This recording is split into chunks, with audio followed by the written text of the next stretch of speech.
A Patricia Kaliati akuganiziridwa kuti iwo limodzi ndi anthu ena awiri amafuna kupha president wa dziko la Malawi. Koma nkhani ndikumati president wa dziko ndi chaize kuphedwa. Ohayo zitengera ndi mmene mwina mungayonere nkhani. Musiku wa lero ndifuna ndikutengereni mu history tione list ya anthu ma president kapena azisogoleri amene anaphedwa mu nthawi ya kutchuka kwawo kapena nthawi ya ulamuliro wawo. Mu video iyi tikhala tikuyang'ana za mbuyo. Ndiye bwanji mundilole kuti tiyankhule mawu obwerekera awa. History is the best teacher. Dzina langa ndine Sam Mavita, tiye ndikhalire limodzi. Mu chaka cha 1865 Abraham Lincoln amene anali president wa namba 16 mdziko la America anaomberedwa mutu akuonera sewero mu theater ina ku Washington DC. Abraham anamwalira siku losatira lake nthawi ya 22 minutes past 7. Iyeyu anali president oyamba wa America kuphedwa ali pa mpando. Kuphedwa kwa Lincoln inali mbali imodzi imene anthu ambiri amakhulupirira kuti kunali kwa ndale, ndipo inali njira yothanirana ndi anthu atatu ofunikira mu federal government amene ndi Lincoln amene anali president, Secretary of State William Seward komanso Vice President Andrew Johnson.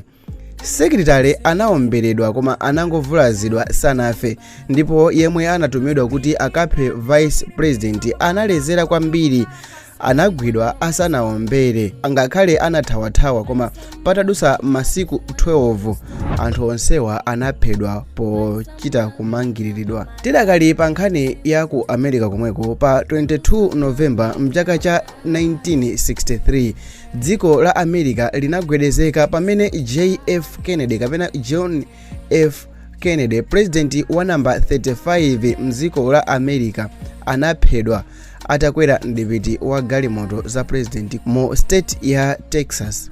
Galimoto yomwe inali ya mpanda munali mkazi wake Jacqueline, governor wa ku Texas dzina lake John Canale, komanso mkazi wake Nelly. Iyeyu anaomberedwa moyipa kwambiri, ndipo chipolopolo china chinadusa mwa governor ndi kukaombera iyeyo ndi munthu wina yemwe anali mnyumba ina pafupi ndipo mwe pamadusa galimoto za ndipiti wa galimoto. Munthu dzina lake anali Lee Oswald yemwe anali msilikali opuma.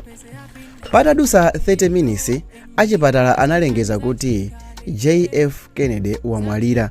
Patadusa 2 hours and 8 minutes president wina analumbiritsidwa. Ataombera president, Oswald anapita kukatenga futi yake ya pistol mnyumba yomweyi koma mbali ina, ndipo pa nthawi imene amadusa kumeneku anaphanso wa polisi wina. Patadusa kanthawi kochepa munthuyu anagwidwa, ndipo patadusa 2 days exactly nthawi ya 21 minutes past 11 mmamawa wa pa 24 November mchaka chimenechi cha 1963 pa live television makamera akujambula munthu wina anaombera Oswald pomwe apolisi ankamuyendesa pa polisi ya ku Dallas. Iwowa ankachoka nawo mbali ina kupita nawo mbali ina ya pa polisi pomwepo.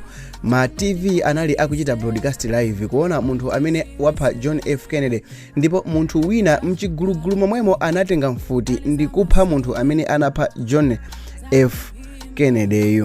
Iyeyo anamwalira patadusa kanthawi kochepa. Munthu amene anaomberayi dzina lake anali Jack Ruby. Ruby anachitidwa charge ndi murder ndipo anafera ku prison patadusa zaka 4 pomwe ankadikira chigamulo. Warren Commission inatulusa ripoti lakuti Oswald anapha Kennedy, ndipo sanapeze umboni oti Oswald kapena Ruby anatumidwa ndi wandale kapena achitetezo wina aliyense ayi, koma kuti izi onsewa anapanga mwa iwo okha, kuti Oswald anapanga mwa yeye kamene chiwembu chokupha JF Kennedy, ndipo Ruby anapha Oswald chifukwa chokwiya kuti iyeyo anapha John F Kennedy. Pa 15 October mchaka cha 1987 Sankara amene amatchedwa kuti Che Guevara wa ku Africa anaphedwa limodzi ndi anthu ena 12. Izi zinakonzedwa ndi nzake best friend wake nzake wapamtima Blaise Compaoré. plani inali yokupha Thomas Sankara yekha, koma anthu amene anatumidwawo anaombera ndi kuphanso anthu ena omwe anali mu meeting. Izi zinachitika kumeneku ku Burkina Faso, kumene president wa chinyamata amene anachita kutenga boma mochita kulanda limodzi ndi asilikali, president amene mu Africa amatengedwa kuti ndi the best president ever, amene anali wa chinyamata, amene nthawi imeneyi anali ndi zaka zosakwana 35, analamulira dziko la Burkina Faso kulichonsa mu umphawi kubweresa mu dziko limodzi limene silimadaliranso chithandizo china chilichonse chakunja. Blaise Compaoré anapanga chiwembu, anapha mnzake Thomas Sankara, koma sikuti anapita yekha, anachita kutumiza asilikali ake owukira kupita ndi kukapha Thomas Sankara, ndipo Blaise Compaoré anatenga boma. Koma mbuyo mwake pang'ono mu 1948 apa panali pa 30 January nthawi ya 17 minutes past 5, Gandhi anaphedwa ndi munthu wina pomuombera katatu pa chest akuchokera ku mkumano wa mapemphero omwe anakhala nawo.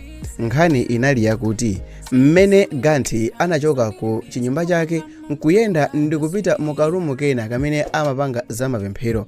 Mmenemo atangomaliza kumene mu nthawi imene amati azibwerera, munthu wina anachoka mchigulugulu ndi kuyenda straight ndipo anaombera Mahatma Gandhi kokwana katatu.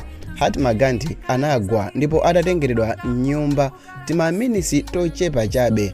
Achipatala analengeza kuti Gandhi wamwalira. Nkhani zokhuza ndi asogoleri anthu otchuka kapena ma president kuphedwa si chinthu chachilendo. Tinazionapo ndi Martin Luther Jr., tinazionapo ndi anthu osiyanasiyana, koma bwanji ndikutengereni the latest news chifukwa ku America mchaka cha 2024 Donald Trump wapulumuka maulendo awiri onse, komwe poyamba panali pa 13 July mchaka cha 2024 Trump anaomberedwa ndipo chipolopolo chinamuphonya atangosuntha ndi mainchi ochepa. Izi zinachititsa kuti chipolopolo chisamuombere chipumi ndipo chinaombera khutu. Munthu amene anaombera iyi anali mwana wa zaka 20 Thomas Matthew Crooks. Ndipo pa 15 September mchaka cha 2024 pamene Trump anali kusewera golf, Ryan Wesley Roth anaonedwa atabisala ndipo mfuti yake inaloza kwa Trump. Mu nthawiyi anathawa, koma patangodusa timasiku tochepa anagwidwa. Zikuoneka ngati chaka ichi Trump anali pa listi ya anthu kuti aphedwe ndithu. Izi ndi nkhani yayitali imene tikhonza kuyankhula zinthu zambirimbiri zimene anthu osiyanasiyana akhala akupha asogoleri osiyanasiyana m'makontinenti onse kuchokera ku America, Europe, Asia komanso Africa, Australia, kungotchulapo maderawo osafuna kutchula mayiko chifukwa mayikowa ndi ambiri ndi mapresidenti ndi ambiri, chifukwa chakuti ikhonza kukhala nkhani yayitali imene ndi ya ma hours, koma sindifuna kuti ndikutayireni nthawi kuyifotokoza. Koma mwachidule fast forward mu 2024 mdziko la Malawi, yemwe ndi UTM General Secretary akuganiziridwa kuti amafuna kupha president wa dziko la Malawi limodzi ndi anthu ena awiri amene boma lalephera kubweresa umboni pa nkhani. Koma popeza kuti nkhani idakali ku khoti, Mai Patricia Kaliati sanapezeke olakwa kapena sanavomere kapena kuyikana nkhani, tikungodikira kuti apolisi abwerese umboni onse okhuza ndi nkhani mulandu uyambe. Koma mwina nkhani ndikumati kuthekera ndikotani kuti nkhani ikhonza kukhala yoona, kuthekera ndikotani kuti nkhani ikhonza kukhala yonama, kuti mzimayi amene ndi Patricia Kaliati akhonza kukhala ndi plani yonse yomveka bwino, chiwembu choti aphe president wa dziko la Malawi. Chiwembu chimenechi chikanachitikira pati pa nsonkhano, kuti mwina mwake pali rally or else mwina chikanakhonza kukhala chinthu ngati mwina poison kapena mwina kugwesa ndege. Ndi maganizo chabe amene tikuganiza. Samavita here, bwanji muchite like video hii, ndizakupasani part 2 video imene muzayipeza ku left ikazayikidwa, koma kwa panopa taonani video imene ili ku right chifukwa tikufuna tione zimene zinachitika kuti ndege ya vice president wa dziko la Malawi isowe. Samavita here, tiye tikhale limodzi.